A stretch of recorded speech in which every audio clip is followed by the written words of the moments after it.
David, and I'm joined by my partner, Dakota Shamblin, and we are a part of the Maryland Mentor team. Let me just get moving here. Give me 1 second. All right, there we are. Dakota, we recording? Yes, I have it on. We are there. All right, wonderful. All right, so let's get started. The welcome circle. Guess what? In the real world, you know what we'll be doing? We'll all be together. This will be that opportunity where everybody kind of gets up and says, "Hey, how you doing? Oh man, this is my name. Yeah, oh man, I haven't seen you in the We would do all that stuff, but we can't because we're in a virtual world, right? So that's why we asked in the chat box. Go right on ahead in the chat box and just do that same thing. Hey, this is who I am. This is who you are. Haven't seen you in a while. Glad to be here. All that kind of stuff. I saw a couple of you started already, but that's just a good way for us to kind of get to know one another. If you don't already, and if you do already know one another, get to know one another a little more today. So again, the team today, I'm Carlos Savant. Dakota Shamblin is with me here today as well. We are part of the Maryland Mentor team. We have we are more than just a team of two. We do have four others. Our executive director Sadiq Ali, operations manager Sada Holly. We also have our Baltimore City mentoring Vista Antoine Baggett, and our marketing and communications Vista Olivia James. But who is Maryland Mentor, right? So Maryland Mentor is one of the newest statewide affiliates of the Mentor, the National Mentoring Partnership. Relaunched in January of 2018. So we are in our third year of supporting mentoring programs right here in Maryland. But we do have roots that go back to 1996. But you know, hey, things along the way happening, but it doesn't matter. Here we are now, right? Our mission is to fuel the quality and the quantity of mentoring relationships across the state and to close the mentoring gap. What's the mentoring gap? Glad you asked. The mentoring gap says, it's research that says 1 out of every 3 young people are going to grow up without a mentor in their life. That's what the mentoring gap is. And if you really drill down into segment that into race, that actually for Black and brown children, that becomes 2 out of 3. So it is a very detrimental gap that the work of Maryland Mentor is here to support. We support that, again, like I said, quality, which is what we're doing right now, training, resources, opportunities. That's our give back in quality. When it comes to quantity, it's the growth.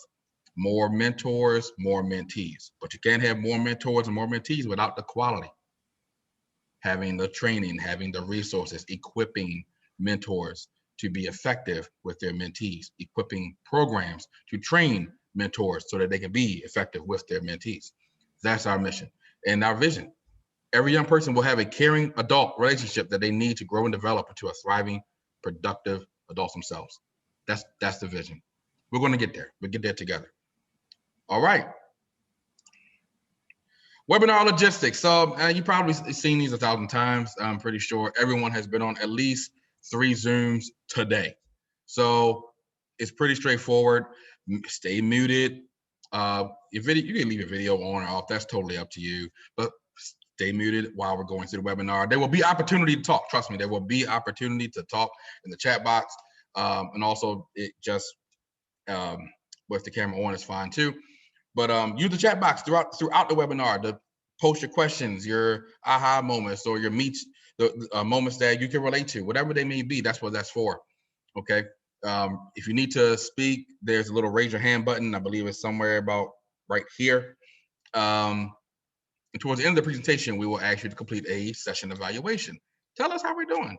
Tell us if this worked. Tell us if it didn't work. Then we'll fix it and do it again and make it better. Okay. Additional questions, just hold them. We'll ask some questions as we go along. But for webinar specific questions or holistic questions, we can do those at the end. And most importantly, give each other space and grace. What does that mean? It's the virtual world. Something is bound to go wrong, right? We hope not, right? We hope that it goes smoothly. That'll be great. But there's going to be a hiccup somewhere here or there. charge it to the virtual world, not our hearts. Have fun, learn something. That's what we're all here to do. All right, so what are we doing today? We're going to go over trauma-informed care and trauma in young people. We're going to discuss the healing-centered engagement. Those 3 levels of healing-centered engagement. We're also going to touch base on critical mentoring. What is critical mentoring? Then we're going to look into 5 principles of healing-centered engagement, and then considerations for building healing-centered engagement within your mentoring program. That's what we'll be doing today. First question. Dakota, this is a poll question, isn't it?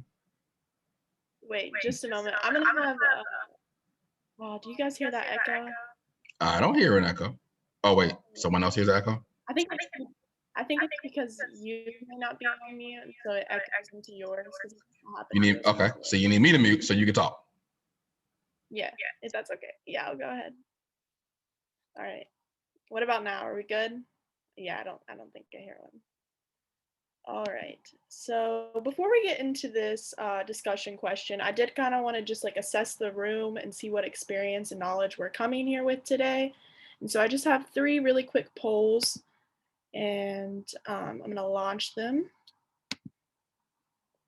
And so I hope you guys are able to see those, and they should all 3, I think, be together as well. But just as you're answering these questions, kind of reflect also where you're coming forward into this training with, maybe what experience or knowledge you've had on the subject, but also maybe just your mood. That's what you want to reflect on. But I think going into any learning experience, it's important just to check in with yourself real quick and again, assess where you're coming from and what you want to learn. And so this just gives me a good idea of where we're coming from. Are you guys able to see these questions and answer them? I can see them. Okay, cool. All right, I'm gonna give it about 15 more seconds and I'll stop it.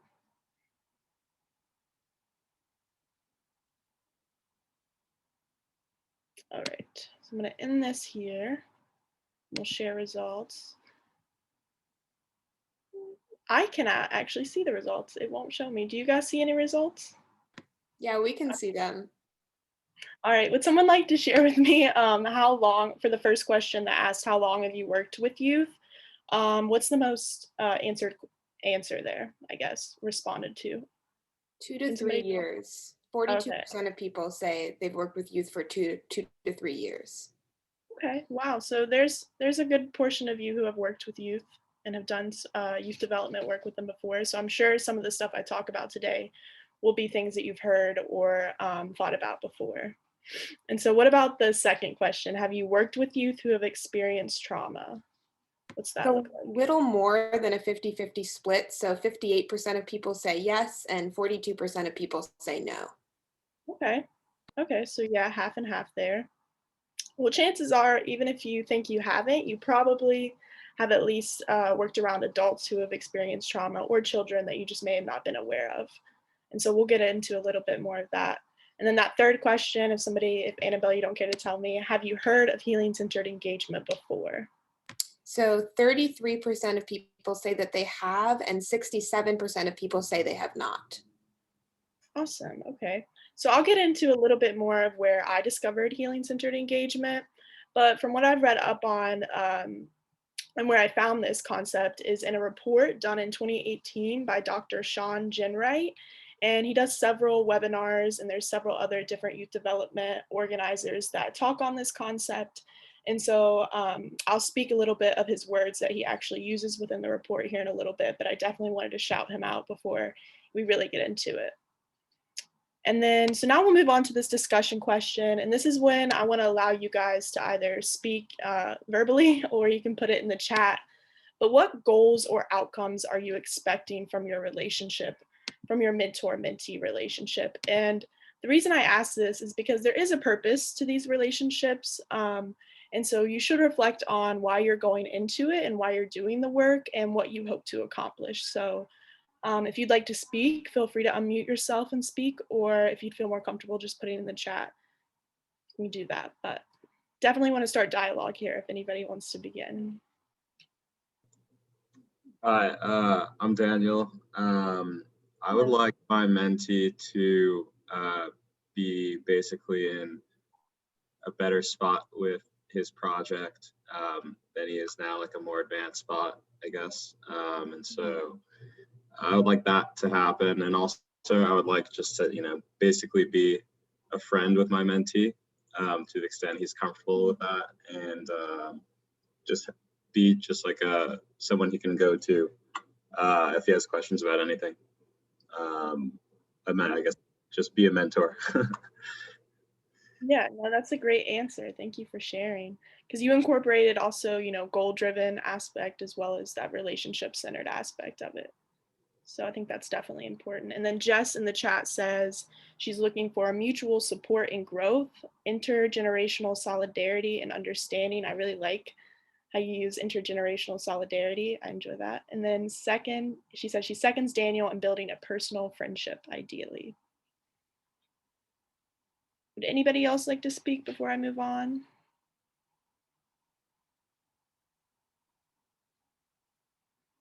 Jason says, give a head start for professional success. That's definitely an important part of it, especially with our older mentees as they begin career exploring and figuring out what they want to do post high school.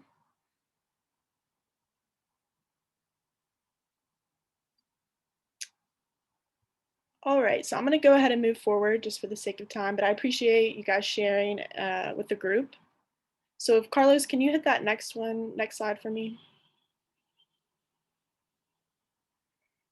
And so the first thing that I wanted to touch on today is trauma-informed care, but I meant to speak on this in the last slide. But before I go forward today, this concept of healing-centered engagement, what I'm trying to offer today is more of a perspective on how to approach our work with young people rather than a set list of do's and don'ts of what to do with your mentee.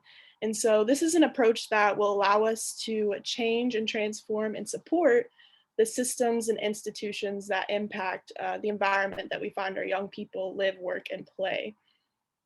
And so it's really about, it's a strategy for changing how we approach our work with young people again. And so my hope is that, when you walk away from today's training, you feel sort of a sense of urge to reflect on your own mindset and perspective that you have going into this relationship with your mentee, and reflect on how you might integrate these healing-centered principles and points of engagement that we'll speak on later here in the presentation. But we will start with trauma-informed care.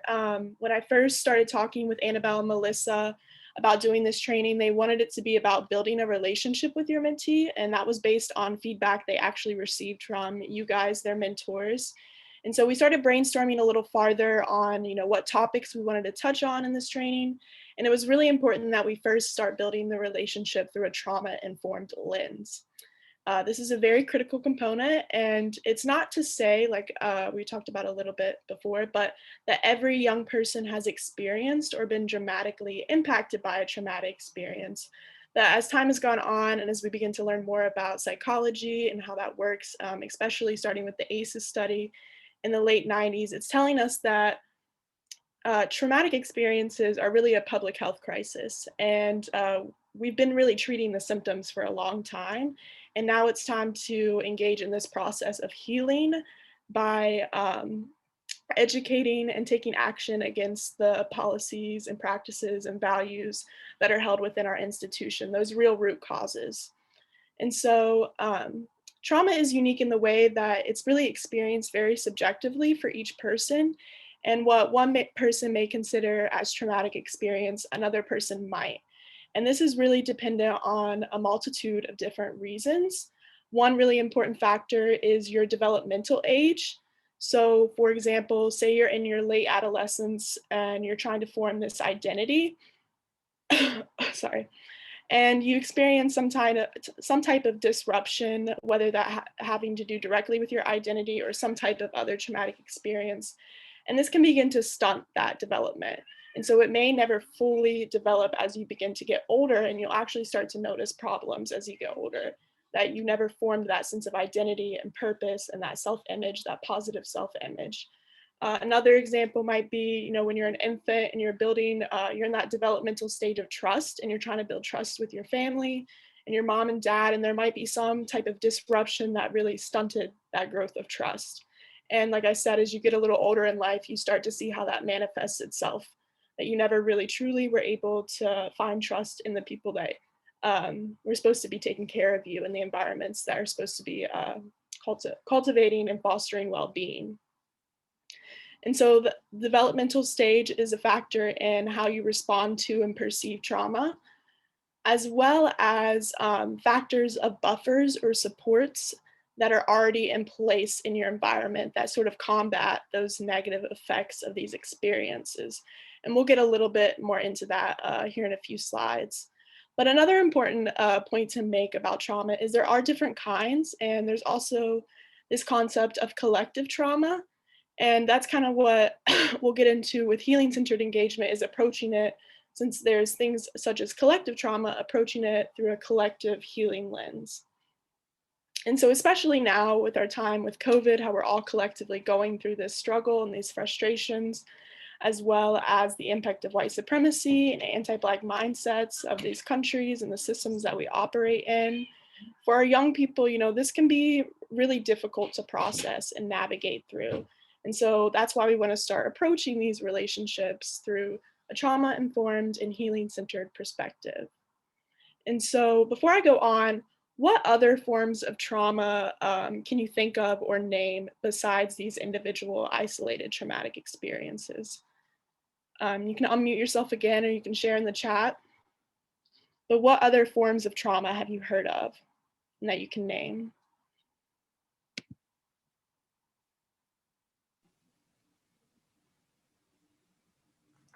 Dakota, it's Anne. Hello. One that I think about a lot is the trauma that can occur when your learning environment doesn't match your learning style. Mm-hmm. And Definitely. yeah. That's a really good point to make, because there are a lot of different forms of trauma that may not immediately come to mind. Yesterday, or I guess the day before, we were talking and Melissa had mentioned the fact that there's trauma growing up when you go years without ever having like personal privacy or personal space, and that begins to affect your development as well, and how you behave outside of your environment, outside of your home. And so that begins to affect us, and that can be traumatic, as well as lack of sleep due to maybe the environment that you find yourselves in every night. And then Lisa in the chat, or Melissa, says physical, psychological, lack of structure, constant transitions or moves, persistent sleep deprivation, again, lack of privacy. And then Lisa talks about collective trauma can be experienced by nations who have experienced genocide or colonialism or warfare. And that's what they like to call historical trauma, which is a cumulative emotional and psychological wounding over the lifespan and across generations, emanating from massive group trauma. And like she said, examples of that are genocide, colonialism, slavery, war. And that's a lot about what we've been hearing, I feel like, more lately, is these concepts of collective and historical or intergenerational trauma. Yes, Jess says generational trauma. And this one, I had kind of related it to historical trauma, and I didn't realize that they're kind of different in the way that intergenerational trauma is the psychological or emotional effects that are experienced by someone that maybe we're close with or live with. And so those coping and adaptation patterns that developed in that person can be passed down from one generation to the next. Neglect is definitely a form of trauma, pandemic trauma or isolation. Yeah, that's great. I appreciate you guys participating with that. Carlos, if you want to go to the next slide. And so trauma in young people, how can trauma manifest, and how can we see the signs and know how to navigate those behaviors and those attitudes? Well, the thing about trauma occurring during childhood or adolescence is it can have like I said before, it can have a substantial impact on their development. And so when we work with adolescents, it's critical that we are aware of how that manifests. And so when we're building relationships with them, we need help with being able to name those behaviors and maybe why they are happening, and how to not necessarily treat these symptoms, because as mentors, we are not practitioners or therapists, but we are involving ourselves in a closer and more vulnerable type of relationship, one where they trust you. And so it's important that we're aware of these, what might be triggers or behaviors of traumatic experiences, and how to avoid incidences of re traumatization or not supporting them in the way that they need in a positive way. And so that's why we're touching on it today. But to go more into how it affects development, I'll read the definition of what childhood trauma actually is. And this refers to experiences of stressful or traumatic events, including interpersonal traumas such as physical or emotional abuse, neglect, and parental separation. So we've talked a little bit about that in the chat. And we've talked about some forms of trauma that we may not immediately notice or that comes to mind. But there's also this term that I want to touch on, and it's called complex or toxic stress. And these are the type of stressors that really, really disrupt development. And children who go through these experiences, um, it begins to affect your brain development and how we respond to traumatic events in the future, and also how we respond to triggers. And so this derailment of brain development is due to the excessive or prolonged activation of the stress response system. And such toxic stress can have damaging effects on your learning, your behavior, and your health across the lifespan. So just experiencing trauma in childhood doesn't mean that the effects of that is left in childhood. But there's a lot of evidence that shows not only mentally and emotionally, but also physically negative health outcomes for people who have experienced trauma. And so learning how to cope with adversity is an important part of childhood development. And it's not a bad thing that our stress response systems are necessarily being activated.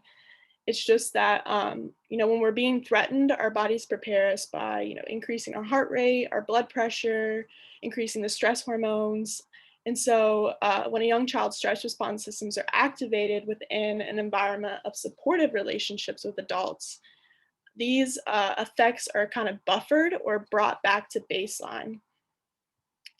But if a child does not have that sort of structure or those supports, there can be extreme and long lasting effects. And so mentor-mentee relationships are sort of a type of that buffering relationship. That's sort of one type of purpose, is like we said, 1 in 3 young people do not have that support. And so we are kind of helping them develop their well-being, as well as properly develop in those stages as well. And so some traumatic reactions that manifest in behavior, you might notice intense and ongoing emotional distress, maybe depressive symptoms or anxiety. Maybe they're having sudden behavioral changes that you haven't noticed before, or difficulties with regulating their emotions. And that's when social emotional learning kind of comes in, and we help them learn how to regulate strong reactions that they may have to certain things. Also, they may have a regression or a loss of a previously acquired skill, or they may have lost motivation to do things that they once really found enjoyable for themselves. And like we said, difficulty sleeping, eating, and there also are, physical symptoms of trauma as well. But the point I really, really want to make about trauma-informed care is that these behaviors are symptoms of a much, much larger problem. And like I've said, we've been treating the symptoms for a long time, and now we need to work on a road of collective healing. And so you can go to the next slide, Carlos. So this concept of moving towards healing-centered engagement, as I mentioned, was kind of coined by Dr. Sean Ginwright in this report. And I'll actually put the link to it in the chat for future reference if you'd like to read through the thing. It's pretty, it's not too long. But as I began doing my research, I came across this, and he discusses how trauma-informed care offers an important lens to support young people who have been harmed and emotionally injured, but it has its limitations. Before I go on, I'll ask a question to the group. What do you think are some of these limitations of trauma-informed care?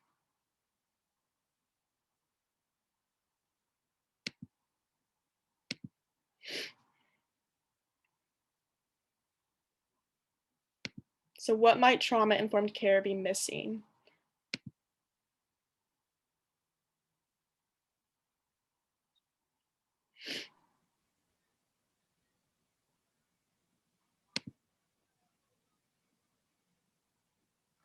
Dakota, it's Anne. One thing I'm aware of is the idea of a person being trapped inside their trauma story, that's the only thing that ever gets said about them. Like that's the only aspect of their identity that seems to matter to other people, at least. Yes. Yeah. Dan, Oh, you can go ahead. Jumping off from that, I would think that it may ignore or overlook the strengths-based model, looking at coping mechanisms and positive attributes that contribute to well-being. Yes, definitely both of those things. The strength-based is definitely a defining factor of healing-centered engagement, and I'll talk a little bit more about that. Thank you for sharing. I appreciate that. And Danielle in the chat says, lacking a holistic approach, too focused on the trauma. And yes, every single one of those answers are very much correct. And so I will move forward, stay on this slide. I'm not saying move forward with the slide, but I'll move forward. And so he goes on to share a story within this report that is what prompted him to reassess how we approach healing and reassess trauma-informed care. And so I'll actually read it. It's a little short, but I like to use his words and give him credit for it because it's a pretty cool story. But he says, I first became aware of the limitations of the term trauma-informed care during a healing circle I was leading with a group of African-American young men. All of them had experienced some form of trauma ranging from sexual abuse, violence, homelessness, abandonment, or all of the above. During one of our sessions, I explained the impact of stress and trauma on brain development and how trauma can influence emotional health. And as I was explaining, one of the young men in the group named Marcus abruptly stopped me and said, I am more than what happened to me. I am not just my trauma. I was puzzled at first, but it didn't take me long to really contemplate what he was saying. The term trauma-informed care didn't encompass the totality of his experience and focused only on his harm, injury, and trauma.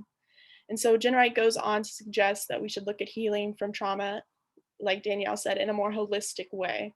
And so he goes on to say what is needed is an approach that allows practitioners to approach trauma with a fresh lens. And so one approach is called healing-centered as opposed to trauma-informed. And a healing-centered approach is holistically involving culture, spirituality, civic action, and collective healing. A healing-centered approach views trauma not simply as an individual isolated experience, but rather highlights the ways in which trauma and healing are experienced collectively. And so it expands how we think about responses to trauma, and it fosters a sense of well-being in our young people. And so it requires a different question that moves beyond what happened to you, but what's right with you. And there's that strength base right there. What's right with you? What's positive? What assets do you have? Where can we move forward with this? And it views those exposed to trauma as agents in the creation of their own well-being rather than victims of traumatic events. And so we'll talk a lot about agency and well-being within here, and I'll kind of tie how those two relate to one another and why agency is so important in this process of healing.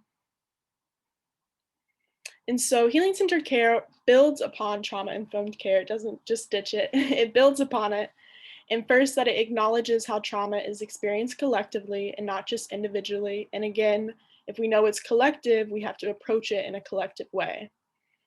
It also considers how the root causes of trauma exist in the environment and not only the individual. And so we're sort of moving from this medical model about trauma as only a form of treatment to individuals who've experienced some form of disruption, and think and understand that trauma exists in an environment as a result of laws and policies that really have an impact on everyone inside that environment, including you and I. And so we cannot just assume that one person or one young person has experienced trauma. We have to assume that everybody has experienced it. Because if we only focus on the individual, it's more of that medical model again, as opposed to the collective approach.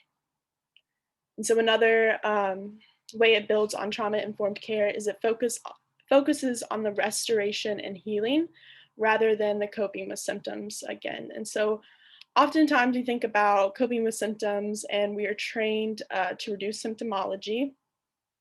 And while that's important, the young people never fully heal from their exposure to ongoing trauma as we just continually start treating these symptoms. They never fully heal. And so as a result, we need to think about wellness and well-being really at the center of that relationship and our ultimate goal in that relationship. And so when we engage young people in sort of a sense of agency, when they can really understand the issues that are in their community and how that has affected them, it facilitates sort of a sense of power and control over their environment, which cultivates, again, well-being. And the cool thing about healing-centered engagement is it also supports the adult providers with their own healing. Because as adults, I'm still kind of young. I still feel like a child sometimes, but we still have issues, concerns, and worries that doesn't go away. Some of us, as we get older, hopefully we begin to be able to cope better with those things. But we have to understand that in order for young people to be well, their adult allies also have to be well in that process. And so he talks about this term, parallel process of well-being. And again, that means that this relationship with our mentee is not a one-way street where, the adult sort of provides this medicine for healing, but it means the adult is engaged in how his or her own healing process as well. And so we begin examining ourselves at the individual level. What are our attitudes and beliefs, our own maybe racial biases or gender perceptions? And we really want to begin to uncover those things that prevent us from being more human with one another, with other humans, and the young people that we want to support. And so again, this is a strength-based approach. So that question, what's right with you? That advances this holistic view of healing, and it also recenters culture and identity as a central feature in well-being. Because oftentimes the aspects of our identity that are harmed as a result of who we are by society. So for example, African American young person oftentimes might have transgressions with the police because of their identity. Or if you are gay, lesbian, or transgender, and that's a part of you may be harmed by society and your communities because of who you are and what you identify as. If you're poor, you are sometimes harmed because of that identity a lot of the times. And so these are parts of our identities that, again, are harmed by society. And so healing-centered engagement encourages you to place those things sort of at the center of that relationship and become vulnerable and engage in this process, parallel process of healing. And so before moving to the next slide, I've talked a lot about these root causes and that we need to address these root causes. But before I go forth, can some of you share with me what some of these root causes of harm are, or what you see within your communities?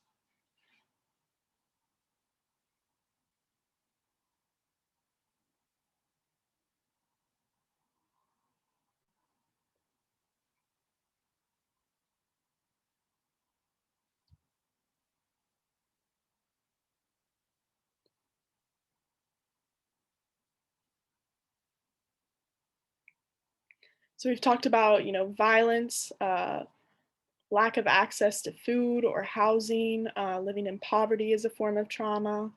What are the root causes of this?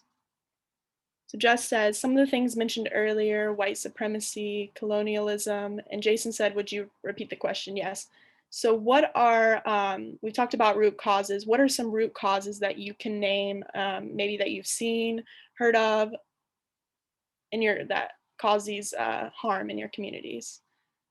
Veronica says political and social constructs, yes.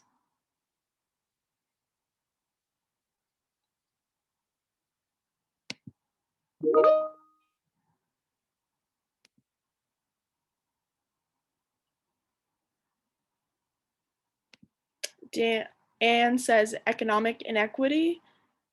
Daniel says lack of understanding or empathy of mental illness, socioeconomic inequities. Jason says he's observed constant exposure to scarcity, whether income or education. It's a very good point. Lack of investment in specific neighborhoods or communities. And I'm glad you brought that up because I actually was watching Dr. Sean Ginwright, a video of him the other day, and he was talking about sort of how he cultivates this critical analysis for young people of their communities and these root problems. And he speaks of an activity that he did with his youth at his organization where he would take them around their communities And he would sort of ask them, point out where the banks are, where the grocery stores are, what the housing looks like, where the parks are, what's in the parks, maybe how many hospitals we have, and really describe what you see and what the quality of life looks like within your community. And then he took them to another community, sort of like a wealthier suburb, and then he asked them to do the same questions. And what do you see in this community? How does the quality look? And so they actually get to physically experience that difference and that inequity within their community as well as the other communities that they see. And then he would have them come back, and he would use that exercise sort of to provoke them to ask deeper questions about why is there harm in my community? Why does it look like this? All right, Carlos, if you want to go to the next slide, I'll move on. And so a part of this healing-centered engagement is that there's 3 levels that we must address, and that's the individual, the interpersonal, and the institutional. And so kind of to describe why we need to hit these 3 personal levels is he speaks on the term of social toxicity, which was coined by Dr. Jim Gabarino, and he states that social toxicity refers to the extent to which the social environment in which families and youth develop and operate is inherently poisonous, in the sense that it contains serious threats to the development of one's identity, to their moral reasoning, their trust, hope, and many other features of our personality, who we see ourselves as, and our ideologies that really make up for success in school, with our family, with work, and in our communities. And so just like physical toxicity, it can be fatal, but mostly it results sort of in this diminished humanity in the lives of our children and sort of leading them into a state of degradation where they're being worn down with whether they know it or not. And so these are not tangible toxins that we can see, but these are generated by individuals, groups of peoples, and also generated by institutions and put right back into the air. And so he shared a good model, and I try to recreate it on this slide here, but you'll see that there's these rain clouds of social toxins. And just like these rain clouds have a toxic impact at the individual level, where they give us fear, anxiety, uncertainty, maybe shame, these things are just as present in our environment as physical toxins are. And they also have an impact on our relationships and the teams that we work on. You'll see in the middle there. And they have an impact on our institutions that produce policies, values, and practices. Veronica, okay, sorry, I did not see your chat, Veronica, but she said, couldn't that exercise be triggering?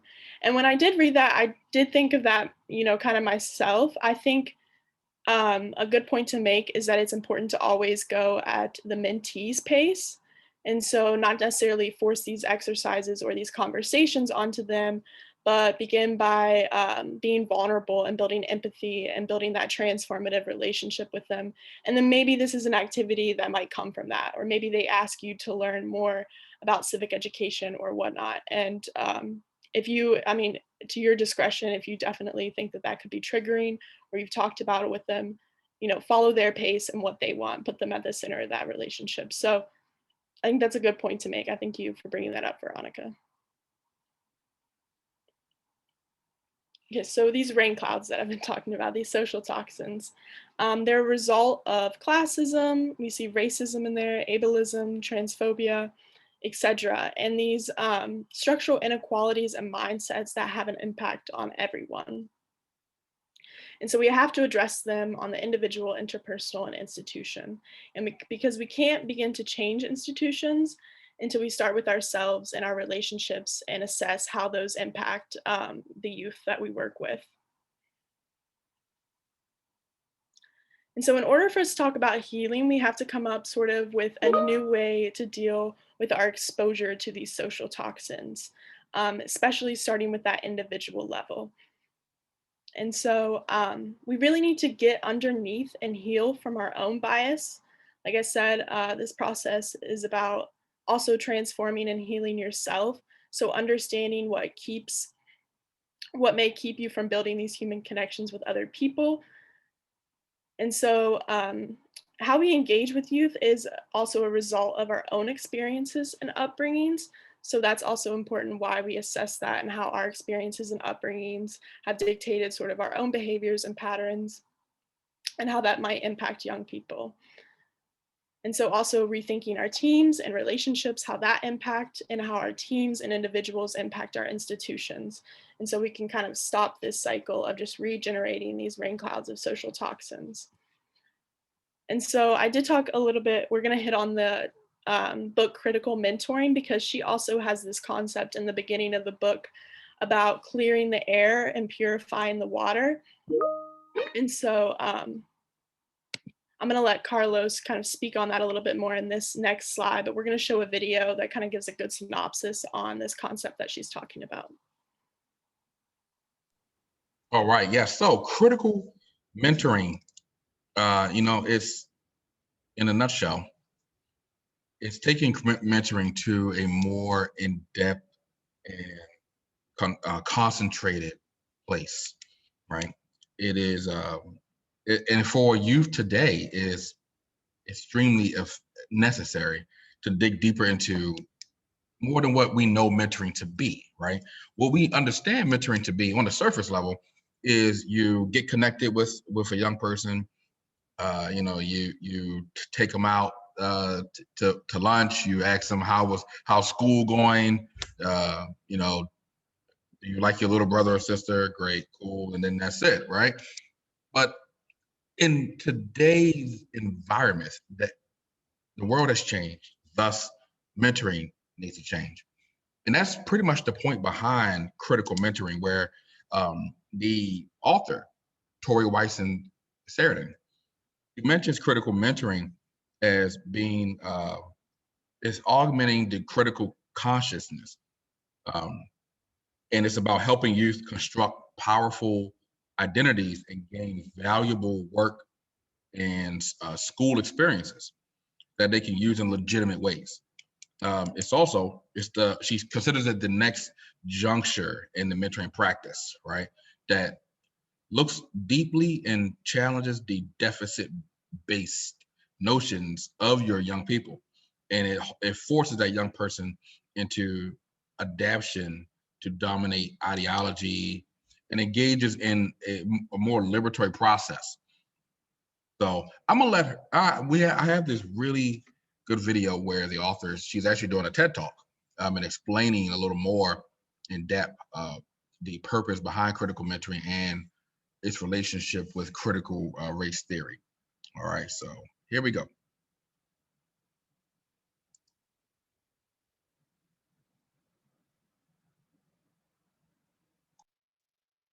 Just gonna have to adjust to this red circle because I'm an educator and I want to walk around and talk to each of you. Young people are everything. They are innovative, they are inquisitive, they are radical, and they are loving.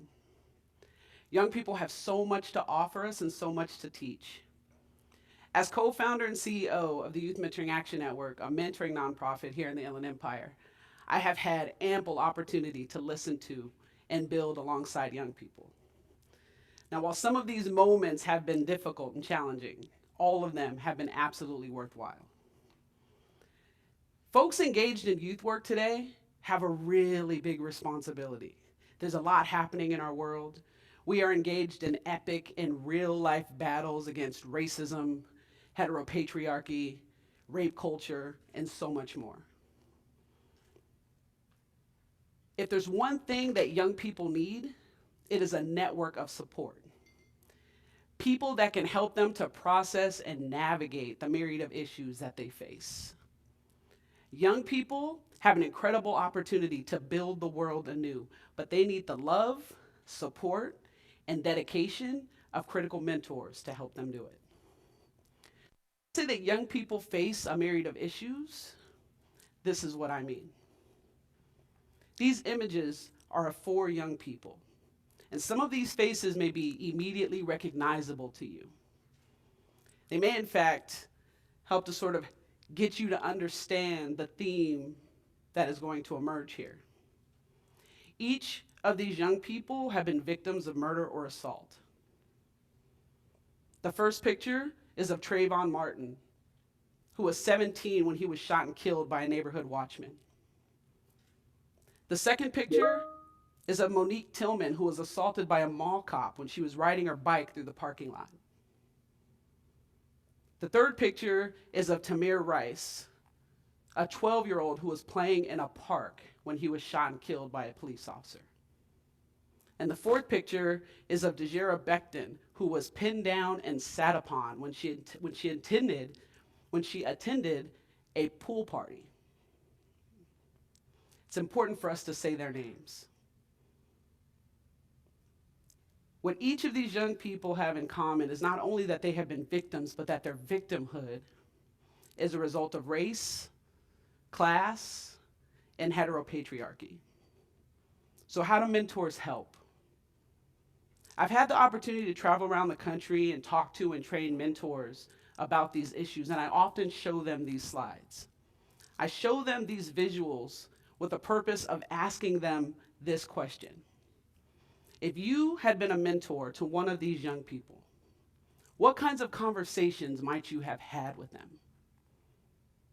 Now, given the stories of each of these young people, that kind of question typically evokes a lot of gasps and sighs, because this is a difficult conversation to have with young people. It's a difficult conversation to have with one another. And so we often avoid these conversations in favor of our own comfort. But these are conversations that we must have if we are to equip young people with the tools that they need to make change. Critical mentoring is a powerful tool. It's a blend of critical race theory and mentoring elements that help us to focus on addressing the context that youth exist in. Critical race theory says, or we use critical race theory to discuss and engage in conversations about racism, to reject colorblindness and liberalism, and to value the narratives of marginalized people. Critical mentoring essentially says that if young people's contexts were water and air, they'd be toxic, impossible to drink, impossible to breathe.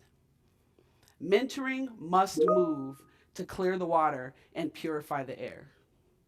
It is not about using mentoring to manage symptoms. It's about leveraging mentoring to address root causes. When we are engaged in youth mentoring, we are often asking young people to fix themselves. And we do that when we know full well that their contexts are toxic. Why do we ask Black youth, for example, to pull up their pants and appear more respectable when we know that Black men in suits are harassed? Why do we ask marginalized youth to engage in schools when we know that schools are often sites of trauma for young people? So critical mentoring asks mentors to consider the context that youth exist in, and to then alter their mentoring praxis to help young people to address these issues. Critical mentoring is also about being youth-centric. Now, this is not separate or neatly divorced from the idea of critically considering context. In fact, if you are a youth mentor who's working with a marginalized young person, it's your responsibility to ensure that young people who are typically without voice, power, and choice have voice, power, and choice. There are 4 elements that are involved in being youth-centric. And typically my youth co-facilitators give this slide, so I give them full credit for all of these points. Those 4 elements are recognizing that youth are capable, providing youth with a platform, passing the mic, and letting youth lead. Recognizing that youth are capable is about combating our adultism. Adultism that says that young people shouldn't have opinions and that they're not ready to lead in this way. Providing a platform is about ensuring that young people have space and place to innovate and partner with us in this work. Passing the mic is exactly that. There's a saying that you don't need to be a voice for the voiceless, just pass the mic. In the same way, we should not always have to speak on behalf of young people. We should just give them opportunities to speak for themselves. And finally, we need to let young people lead. and they should be leading in various ways. They should be running our programs. They should be running this event. They should be prepared and poised to take over our positions when we move on. And young people are more than capable. They can do it. Angela Davis said that young people should be able to see further since they are standing on our shoulders. Letting youth lead, and youth centrism in general, is not about adults disappearing or leaving the picture. As a matter of fact, one of the most important components of critical mentoring is the concept of intergenerational dialogue. I want young people to understand that mentors have what Reverend Alfonso Wyatt calls elder wisdom. We have sacred knowledge to pass down and share if only young people will listen. Mentoring is supposed to be a reciprocal process, an exchange in which mentor and protege are in this ongoing process of wokeness. There's so much work to be done in our world, and mentoring should be at the very heart of that liberation work, if only adults would be willing to make themselves more relevant. Young people deserve the best of us so that they can be better than us. Thank you.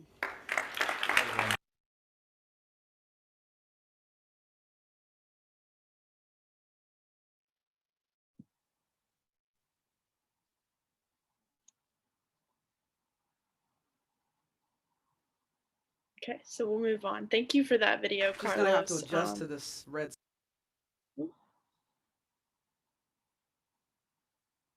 Yes.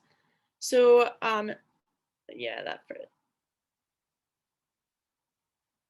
there we go. So there's these 5 points and principles of information and engagement that he gives us to start with. And they form this acronym here called KARMA, and it includes culture, agency, relationship, meaning, and aspirations. And he uses these sort of as guiding principles. And so, like I said, we focused heavily on these social toxins and how they affect young people, but how do we do the work towards healing? And so it's important that we cultivate a sense of curiosity, because usually in these roles of youth development, sometimes we're given these sort of step-by-step curriculums. Like I said earlier, I'm not trying to give you a set list of do's and don'ts. And it's because healing-centered engagement does not work that way. While there are steps in transformation, it's really about the transformation of who we are and how we show up and support the systems and support in our institutions that allow us to have an impact. And so we have these principles to facilitate sort of that shift in mindset. So if you want to move to the next slide, we'll hit on culture.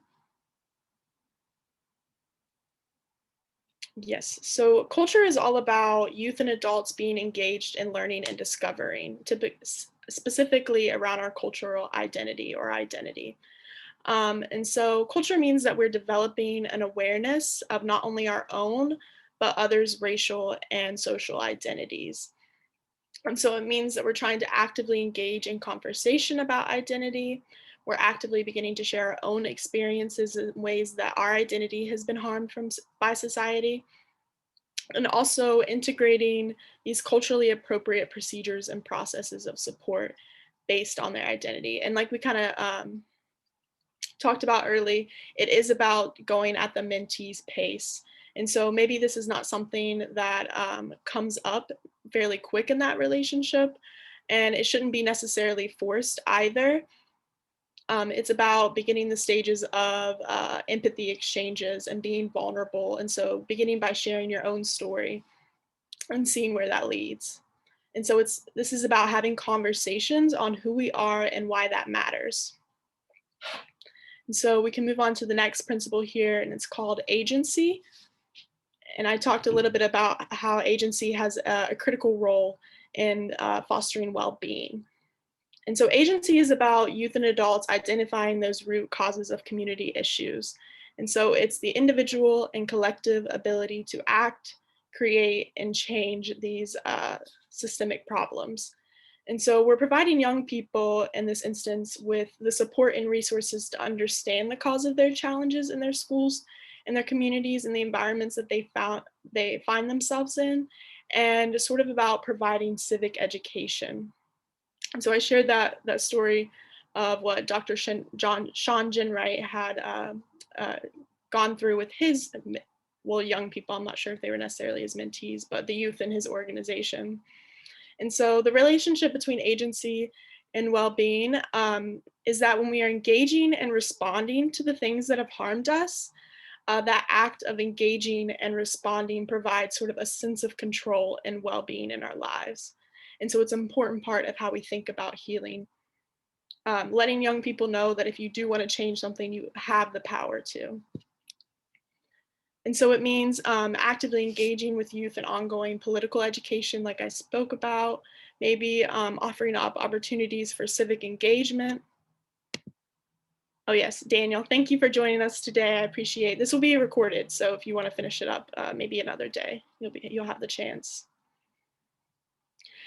So providing opportunities for civic engagement and engaging youth strengths-based approach to community problem solving. So identifying what your assets are, where your strengths lie, and how we can use that to sort of change the environment that you're in and build a future that you want for yourself. So there's a little graphic here. It is kind of hard to see, but these are just demonstrations of actions that may include agency. So like social justice and issues, maybe helping them with social entrepreneurship. I know you guys do projects, art installations and things of that sort with your mentees. And so that's a big part of agency, honestly, within that. Also, there's lifestyle choices as well as advocacy and just general participation in these civic engagements. And so we'll move on to the next principle. And this is really one of the most important principles, is the relationship. And this is about youth and adults actively engaging in cultivating transformative relationships. So it's focused on the capacity to create as well as sustain and grow healthy connections with one another. Let me see, there's somebody in the waiting room here going. Yes, public art is an important form of civic engagement, definitely. Especially really working with one of their, ooh. I'm gonna put there on mute there, okay. And so a lot of the time we're taught that there's, we're taught about relationships in a way that can really prevent healing, and that there are two types of relationships. There's those transactional relationships and transformational relationships. And a lot of the times we're trained to sort of carry on these transactional relationships with young people. And although those relationships are necessary, as sort of like a function of our talent, of our titles, for example, you are the mentor and they are the mentee. You have your executive director and you have your employees, and you have your probation officer or your youth. And those titles are important and they're sufficient and necessary, but they do not offer the real support, the human connection part of the equation that is really needed for healing. And so we need to begin to move from only transactional relationships and really incorporate this transformational side of it. And these transformational relationships are based sort of on these three things of vulnerability, empathy, and connection. So same again, vulnerability, empathy, and connection. And because these are so important, because they are a function of our humanity. And so when you think about the people that you hold close to yourself, it's likely that these relationships were cultivated based on something transformative. And so they've shared something very personal with you, and then you've shared something, personal with them. And there's sort of this exchange of empathy you have created that has facilitated this transformative relationship, and that continues. They feel safe, and so they begin to share with you, and you feel more safe with them and you share with them. But it also, it's important to recognize and respect those titles and those professional roles and boundaries as well. So with relationships, sharing your story, that vulnerability piece, sharing your own story of healing, and practicing empathy. And here in a minute before we end, we'll do a little empathy exercise for everyone.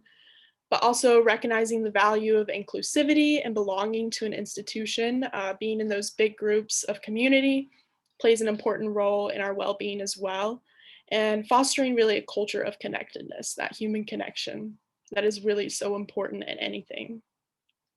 So we can move on to the fourth principle here, and that is meaning.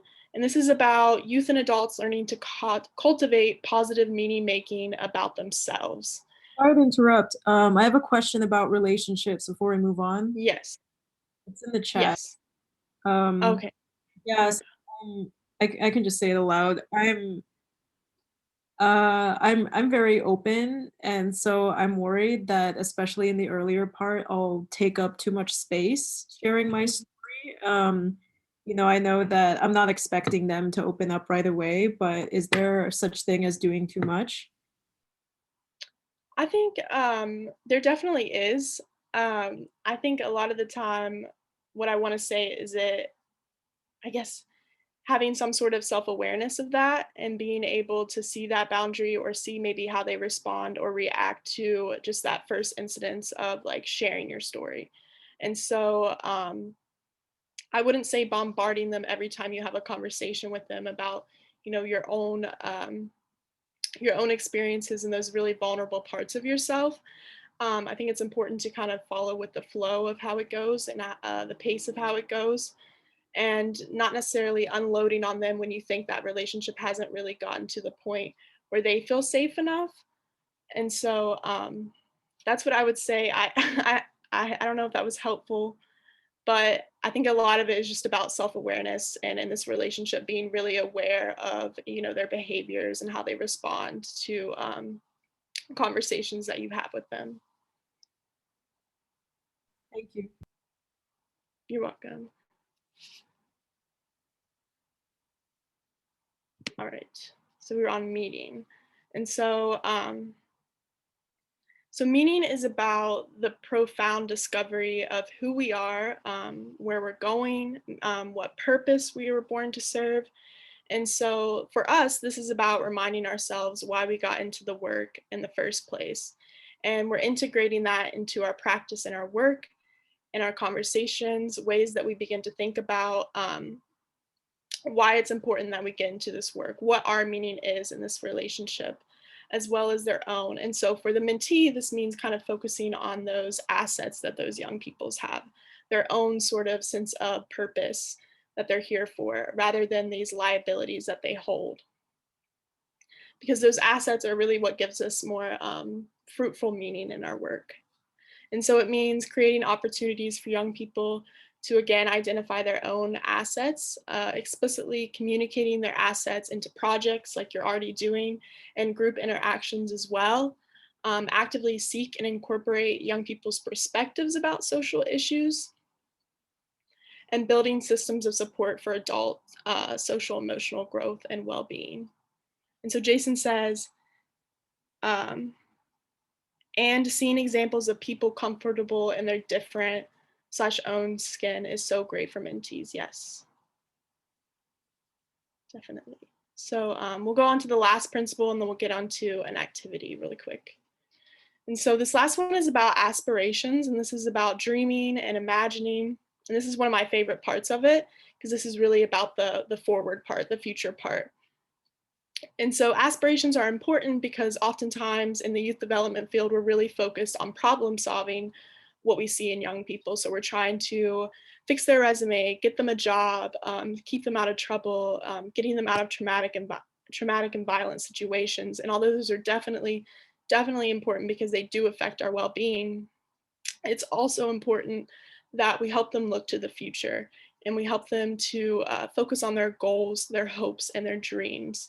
Because if we're able to focus on aspirations, that sense of future goal orientation provides youth with well-being, purpose, as well as direction. And there was this cool quote by, let me find it here. Where'd it go? Oh, yes. This quote by Howard Thurman, and he says, "As long as a man or woman has a dream, he or she cannot lose the significance of living." And I love that quote. So I wanted to share that while we went over aspirations.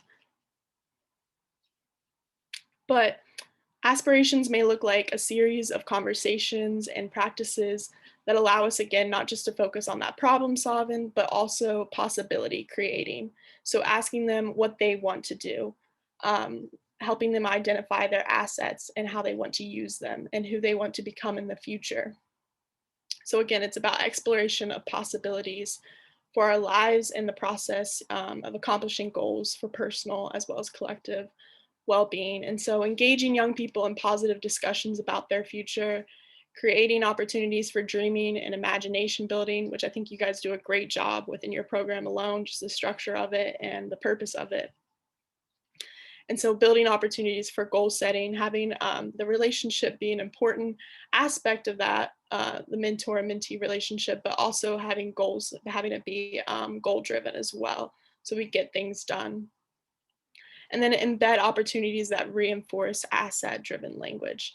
And so I'll go a little bit over asset driven language. It's about, again, focusing on the assets and strengths that youth bring and not on the deficits and prevention issues. And so some examples, especially within youth programs that you might see as deficit-based language is, for example, summer jobs are essential for crime prevention. Rather than saying it like that and saying as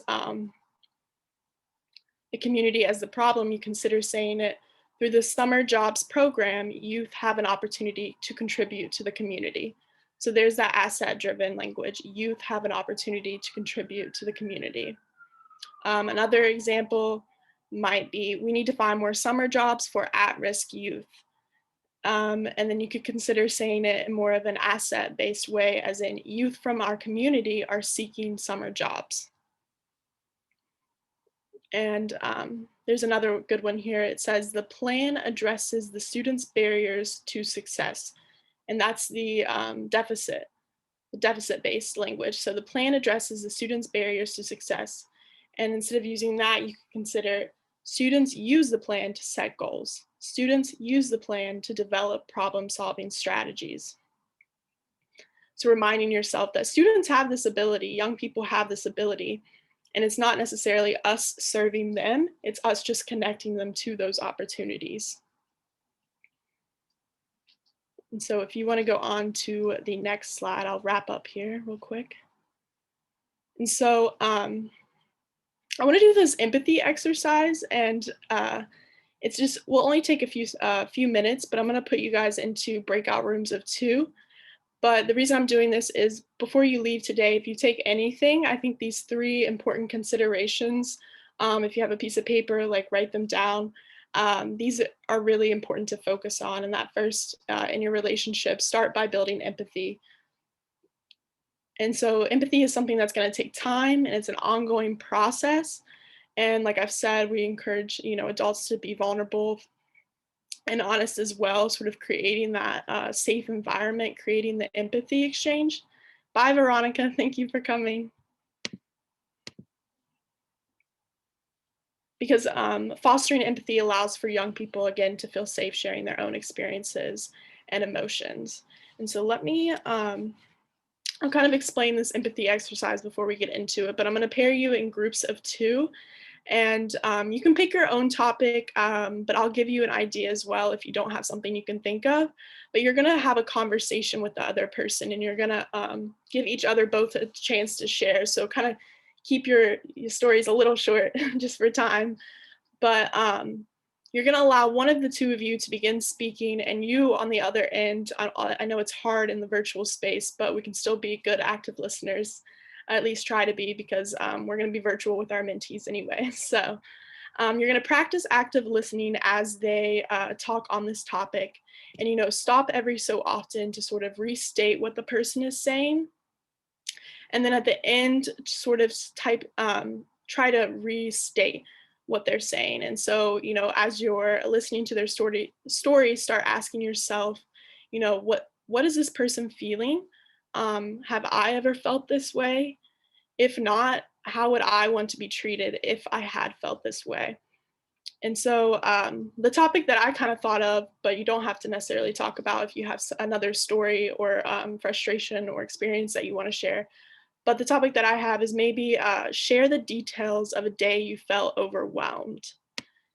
And so again, I'm going to make the breakout rooms now, but I'm going to put this in the group chat, the topic. This might take just a second.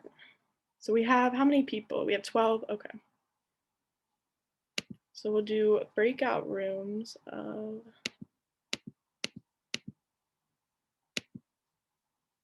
okay, so I think, yes, 6 rooms, or yeah. All right, so hopefully this works. I'm gonna try.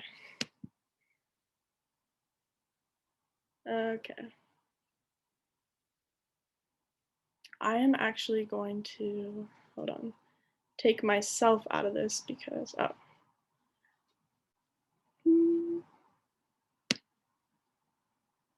Sorry, I have to, there's one odd out, so there might be 3 in your room.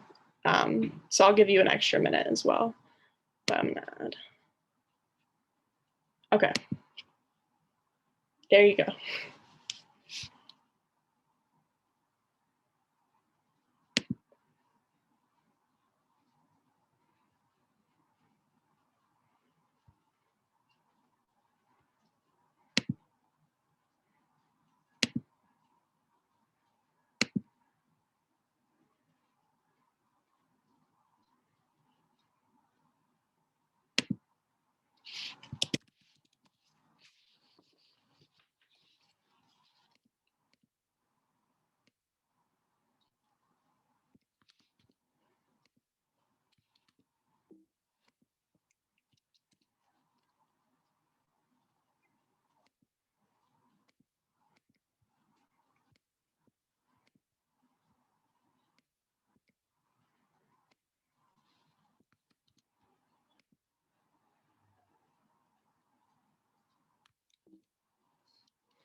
Okay. I know that was not a lot of time, so I apologize if one of you were not able to be the listener. Yes. My apologies, Jess. It was short.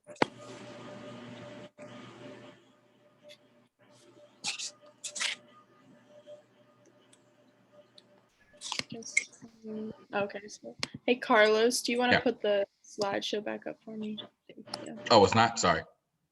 No, yeah, it went off whenever we come back from breakout room. Okay.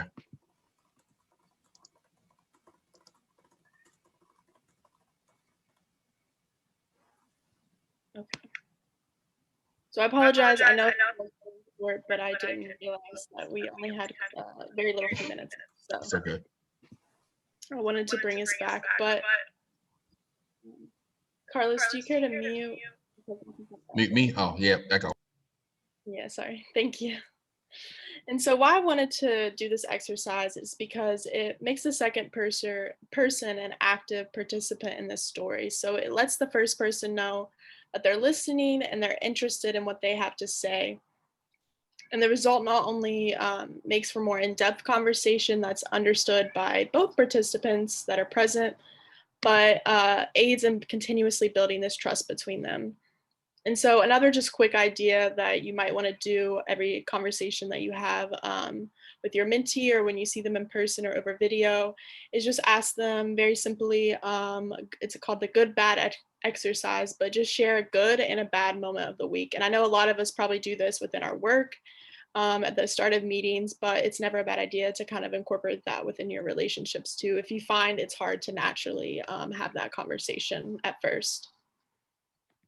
And so the second part of it was encourage your mentee to dream. And this is about dreaming and imagining and acknowledging the harm and injury, but not being defined by it. And because research shows that dreaming and imagining is an important tool in fostering hope and optimism, like we talked about. Because daily survival and ongoing crisis for young people in their lives may make it difficult for them to see past the present.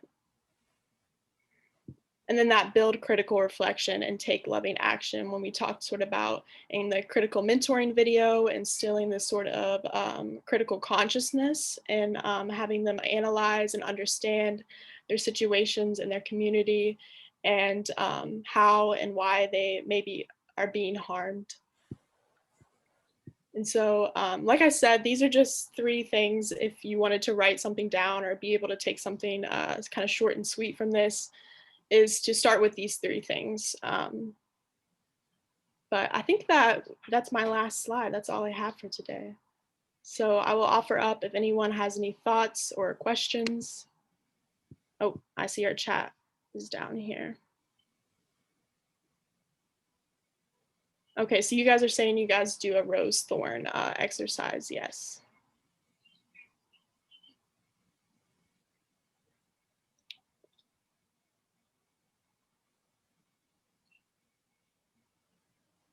Is there any questions that you may have for me or Carlos before we kind of wrap up with the survey?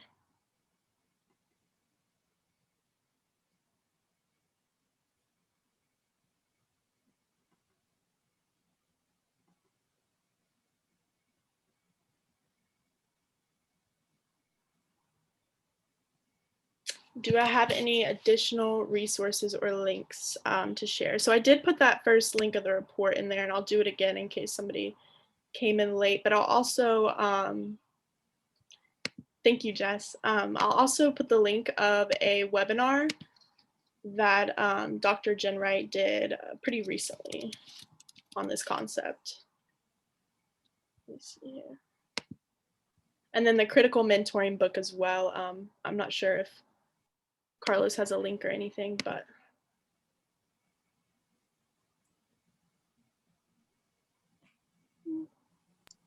No, I didn't find a link to the book. I mean, but I can, let me find one right now. Or you can do the link to the video if you'd rather just do that, and then they can. There's the report link, and then let me get the YouTube.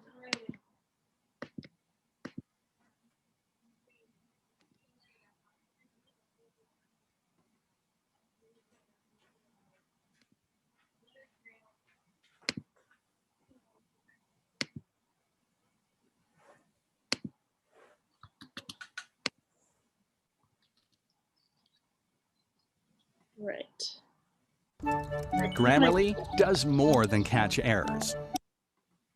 Is that me? My apologies. If you want to go to the next slide, Carlos, and we can put that survey QR code up there.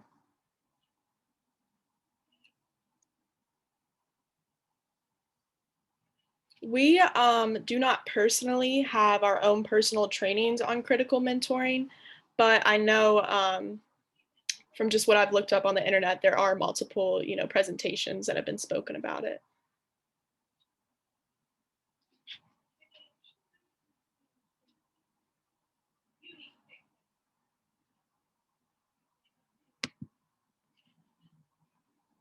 I'm trying to think, Carlos, do you know if on mentoring.org, Mentor National, if they have any critical mentoring trainings or anything?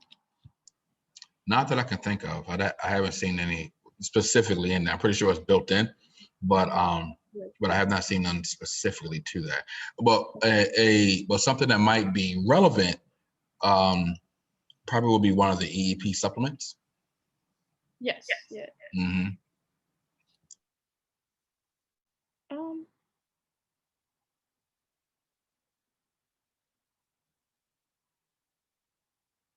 They actually do have a critical mentoring training, but it's for supporting and inspiring Native American young youth. They don't really have a general one. So if you're interested in that, if you go to mentoring.org, you'll see that training. I can put that in there. But it is 7 o'clock, so I don't want to keep you guys any longer. Before you leave, though, if you haven't already, okay. I'm not sure if I explained the QR code, but there is a QR code up there, and we'll also send it out in an email after, so she can send that out to you if you can't do it now. But you can just put your phone up there and literally just, it'll take you right to it. But yeah, if you want to move on, I can announce these upcoming. So just to leave off, we do have some upcoming things for National Mentoring Month. And so this Friday, we have 10 tips for everyday mentoring webinar, and our whole team will be on this one. So if you'd like more information or maybe more in-depth tips or strategies, definitely show up for that. And then this next one is sort of more for mentoring programs, but it's the EEP and how to avoid common mentoring program pitfalls. So I appreciate it. Now, just to give a little brief, EEP stands for the Elements of Effective Practice in Mentoring. And the TA is technical assistance. We have consultants who give technical assistance to mentoring programs using the Elements of Effective Practice, which is this 92-page report right here.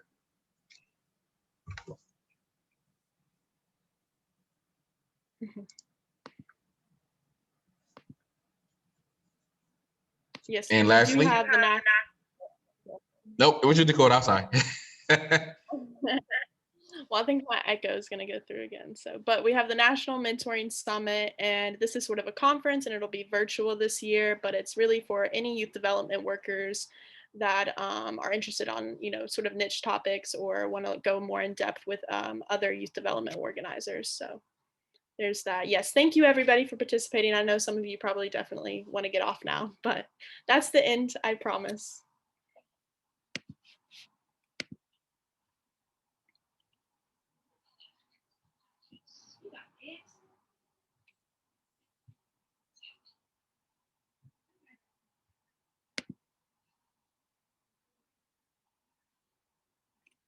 Bye. Thank you so much. That was really great. Yes, I hope it went well. I know that I feel bad that exercise was only like 10 minutes, or not even 10 minutes, but it was so good. Okay. I love that exercise. We kind of got cut off mid-sentence, but it was still really great. So yeah, it's definitely something they can practice, as they actually have these conversations. So